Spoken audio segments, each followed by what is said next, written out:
ہر طرف سامان اور چیزیں بکھری ہوئی ہیں۔ شیرینیں کبھی نہ رکتی وہاں۔ افغان کا جی چاہا کہ وہ نقص چڑی شیرینیں سامنے آ جائے تو اس کا گلا ہی دبا دے، لیکن اس وقت وہ ماما کے سامنے صرف صبر کا گھونٹ پی کر ہی رہ گیا تھا۔ کسی کو بھیج کر میرے کمرے سے سلیپنگ سوٹ اور چند ایک اور استعمال کے اشیاء منگوا دیں، وہ نخریلے انداز میں کہہ کر ماما کے کمرے کی طرف بڑھا تھا۔ انہوں نے سکون کا سانس لیا، ورنہ اسے تو کچھ بعید نہ تھا وہ حقیقتاً شہری کو اٹھا کر کمرے سے باہر نہ پھینک دیتا۔ صبح ہیزی تھی اور جتنی بھی بگڑی تھی، لیکن اس سے بہت اچھی کوالٹیز تھی کہ صبح ایک صبح ہیزی تھی۔ صبح رات کو ہمیشہ لیٹ سوتی، آنکھ ہمیشہ فجر کے ساتھ ہی کھل جاتی۔ فجر کی نماز کی عادت ماما اور اماں بی دادی کی وجہ سے بڑھ گئی تھی۔ پہلے اماں بی کے ساتھ گاؤں میں رہتی تھی تو وہ تینوں بہن بھائی ایجوکیشن کی وجہ سے ہاسٹل میں ہوتے تھے۔ بعد میں چھٹیوں وغیرہ میں گاؤں جانا ہوتا تو وہ گاؤں کے ماحول میں رچنا بسنا بہت مشکل لگتا۔ ایسے میں اماں بی کی روک ٹوک، اماں بی بہت مذہبی خاتون تھی اور نماز کی حد پابند۔ وہ جب چھٹیوں میں گاؤں جاتی تو سختی سے نماز پڑھواتی تھی۔ عمر بھر پڑھنے کے ساتھ ساتھ عادت پختہ ہوتی چلی جاتی ہے۔ پاپا سیاست میں چلے گئے تو وہ لوگ اسلام آباد شفٹ ہو گئے تھے، پھر بہت کم گاؤں جانا ہوتا تھا۔ زیادہ تر اماں بی خود اسلام آباد آ کر مل جایا کرتی تھی اور وہ صبح جلدی اٹھ گئی تھی اور رات ایک بھرپور نیند لی تھی۔ فجر کی نماز ادا کر کے وہ کمرے سے نکل آئی اور نیچے آئی تو ہر سو ہلکا ہلکا سا اندھیرا پھیلا ہوا تھا۔ رات جس گھر میں شور شرابہ اور ہنگامہ برپا تھا، کہکے گونج رہے تھے، اب وہاں مکمل سکوت تھا۔ ہر کوئی تھکا ہارا اپنی اپنی آرام گاہ میں محو استراحت تھا۔ لان میں آ کر ادھر ادھر ٹہلنے لگی اور اس وقت ٹائٹ کے ساتھ گھٹنوں سے اوپر شرٹ پہنے درمیانے سطح کی شال کندھے پر لپٹے اپنے کل سفر والے خلیے سے قطعی مختلف تھی۔ رات بھر کی بھرپور نیند اور آرام اور بستر سے اس کی تھکن اڑا دی تھی۔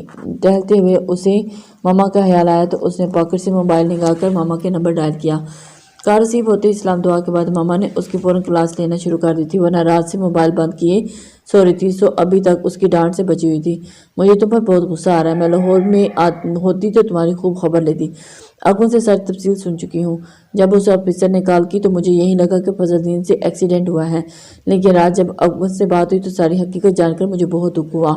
مجھے تمہارے پاپا ملک سے باہر ہیں، ان کی غیر موجودگی میں تم سے ایسے مسئلے کریٹ ہو رہی ہو تو ابھی کوئی اطلاع بھی نہیں دی، لیکن ابھی جب انہیں تمہارے اس تازہ کارنامے کی خبر ملے گی نا تو سب سے زیادہ مجھ پر خفا ہوں گے۔ میں نے تمہیں بائی روڈ جانے کی پرمیشن دی ہی کیوں تھی؟ ماما تو سخت سے سخت غصے میں تھی، شروع ہوتی تو کہتی چلی گئی تھی۔ وہ کان دبائے شرافت سے ان کی جھاڑ سن رہی تھی۔ آئی ایم سوری ماما، اس نے بہت ہی توقف کرنے کے بعد فوراً کہا تو دوسری طرف سے اس کا غصہ مزید بڑھا۔ تمہارے یہ ایڈونچرز دن بدن سنگین صورتحال پیدا کرتے جا رہے ہیں، میں اب تمہیں کسی قسم کی اوور ایکٹیویٹی کرنے نہیں دوں گی۔ کہا نا ماما، آئی ایم سوری۔ آپ کو علم تو ہے جب اسٹیئرنگ میرے ہاتھ میں آتا ہے تو گاڑی کی رفتار خود بہت تیز ہوتی چلی جاتی ہے۔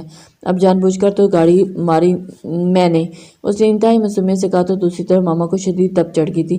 شٹ اپ شیری، اب تمہیں بابا ہی آ کر سمجھائیں گے۔ یہ چھوٹی موٹی انجوائمنٹس اور تھرل بعض اوقات بہت مہنگے پڑ بھی جاتے ہیں۔ ماما پلیز اب بس بھی کرے نا، ایک ہٹلر کا جانشین بھی اتنا کچھ سنا گیا تھا اور اوپر سے اب آپ کی کلاس۔ بری بات، شیری افغان تم سے بہت بڑا ہے، عزت سے بلایا کرو، بھائی کہا کرو اسے۔ عزت تو میں ان کی کرتی ہوں جو واقعی عزت کے قابل ہوں۔ ان جیسے لوگ تو خواہ مخواہ مجھ پر رو جمائیں انتہائی زہر لگتے ہیں، مجھے دیکھ کر تو وہ انگارہ چبانے لگتے ہیں، اگرچہ عزت مآب افغان صاحب بڑی ماما کے ثبوت نہ ہوتے تو اب تک میں ان کی اپنی فرسٹ کلاس قسم کی نشانہ بازی کی زد میں رکھ چکی ہوتی۔ کڑوے کسیلے لہجے میں کہتے ہوئے اس نے جیسے رخ بدلا تو ٹھٹکی۔ اس سے کچھ فاصلے پر افغان صاحب کھا جانے والی نظروں سے اسے دیکھتے اسی کی طرف متوجہ تھے۔ یقیناً اس نے اپنے متعلق فرمائے گئے شہری کے نادر فرمودات سن لیے تھے۔ وہ مسلسل کینہ توز نظروں سے گھور رہا تھا۔ شیرینیں بجائے شرمندہ ہونے کے ڈٹھائی سے مسکرائی تھی۔ اوکے ماما، پھر بات ہوگی، بائے۔ اس نے کال بند کی اور موبائل واپس پاکٹ میں ڈالتے پھر مسکرا کر افغان کو دیکھا تھا۔ ہائی گڈ مارننگ، اس نے جان بوجھ کر افغان کو مخاطب کیا تھا۔ وہ جاگنگ سوٹ میں ملبوس کچھ پل پہلے ہی کمرے سے نکلا تھا اور اس کا ارادہ لان میں کچھ دیر ایکسرسائز کرنے کا تھا، لیکن شیرینی کو دیکھ کر ٹھٹک گیا تھا اور پھر اس کے یہ نادر نیاب فرمودات سن کر اس کا غصہ ایک دم سوا نیزے پر پہنچا تھا۔ شٹ اپ، وہ انتہائی درست لہجے میں کہہ کر اسے گھور کر دیکھتے ہوئے واپس پلٹا تھا اور لمبے لمبے قدم اٹھاتا اندر چلا گیا۔ شیرینی نے ملحوظ ہوتی نگاہوں سے اسے جاتے دیکھا تھا اور کندھے اچکا کر پھر لان میں چہل قدمی کرنے لگی تھی۔ وہ اندر آئے تو سبھی سو رہے تھے، پھر رات جگہ کی پوری نیند کرنے کھا رہے تھے اور کچن میں آ گئی ملازمہ رات کے بکھرے برتن دھو رہی تھی اور ایک ملازمہ چوہے کے سامنے کھڑی تھی۔ آپ کچھ لیں گی بی بی صاحب؟ ملازمہ نے ڈرافٹ کیا تو اس نے اس بات میں گردن ہلا دی۔ بس چائے دے دو، اسٹرانگ سی ہو۔ وہ وہیں کھڑی رہی تھی۔ ملازمہ نے فوراً چائے کا برتن رکھا تھا۔